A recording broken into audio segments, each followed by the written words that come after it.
சீரடிக்க ஆசை தொடரின் இன்றைய எபிசோடில் நீங்கள் அதை பார்ப்பீர்கள். சீதா வாங்க மாமா மாப்ள. உட்காருங்க, நான் டீ எடுத்துட்டு வரேன். அதெல்லாம் ஒண்ணு வேணாத்த. எனக்கு ஒரு டவுட் இருக்கு, அதை கிளியர் பண்ணிட்டு போதான் வந்தேன். சீதா கொஞ்சம் முன்னாடி வா. உன்கிட்ட இப்போ ஒன்னு கேட்பேன், அதுக்கு மறைக்காம நீ உண்மையை சொல்லணும். அவள என்ன பாக்குற? நான் கேக்குறதுக்கு மட்டும் பதில் சொல்லு. என்னாச்சு மாப்ள, ஏதாவது பிரச்சனையா? அது சீதா சொல்ற பதில வச்சு தான் இருக்குது. சீதா, உன் விஷயத்துல எனக்கும் உங்க அக்காவுக்கும் ஒரு வாக்குவாதம் ஆயிடுச்சு. ஐயோ, என்ன மாப்ள சொல்றீங்க? மீனா, மாப்ள கூட சண்டை போட்டியா? அம்மா அதெல்லாம் ஒண்ணும் இல்லம்மா. இவர் பெரிய சிஐடி ஆபீசர் மாதிரி விசாரிக்கிறேன்னு நீங்க இழுத்துட்டு வந்துட்டாரு. ஏங்க, கேட்க வேண்டியதை நேரடியா கேட்காம எதுக்கு அவளை அதட்டிட்டு இருக்கீங்க? என்ன விஷயம் மாமா?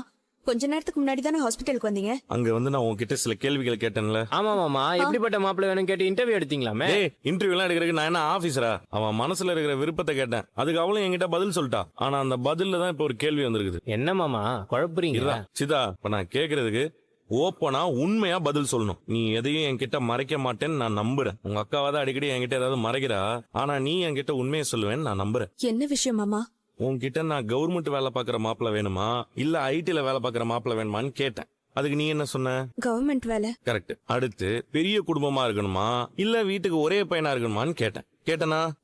கேட்டீங்க. அதுக்கு நீ என்ன சொன்ன? ஒரே பையனா இருக்கணும்னு சொன்னேன். சொன்னேன்ல. நானும் அந்த மாதிரி மாப்பிள்ள தெரியலாம் ரெடி ஆகி போனோம். உங்க அக்கா என்ன சொன்ன தெரியுமா? சீதா, நீ சொன்ன பதில அவர் சரியா புரிஞ்சுக்கல. நீ அருணை மனசுல வச்சுக்கிட்டு தானே அப்படியெல்லாம் சொன்ன. இவர்கிட்ட சொன்னா இவர் நம்ப மாட்டேங்கிறாரு. பாத்தியா இவ எப்படி சொல்றான்னு? நான் ஸ்ட்ராங்கா சொல்லிட்டேன், நீ அப்படி எதுவும் சொல்லன்னு. இப்படி எப்படி இருந்தா நல்லா இருக்கும் அப்படின்னு அபிப்பிராயத்தை சொல்லிருக்க. அதானே? எனக்கு தெரியும் சீதா, நீ மனசுல ஒண்ணு வச்சுட்டு வெளில ஒண்ணு பேசுற வெளிலன்னு. என்னதா அப்படிதானே? ஆமா மாப்ள. முதல்ல மத்தவங்க முடிவை நீங்களே சொல்றத நிப்பாட்டுங்க. அவளை பேச விடுங்க. சரிம்மா, நான் எதுவும் சொல்லல, வாய மூடிக்கிறேன். சீதா, நீ சொல்லு. நீ அருண மனசுல வச்சுட்டு அப்படி சொல்லதானே? நீயே சொல்லு. நான் அருணை நினைச்சுதான் மாமா சொன்னேன். அப்போ இப்போதைய பார்வையாளர்கள் இப்படிதான் இருந்தார்கள். வீடியோ பிடிச்சிருந்தா லைக் பண்ணி சப்ஸ்கிரைப் பண்ண மறக்காதீங்க. நன்றி.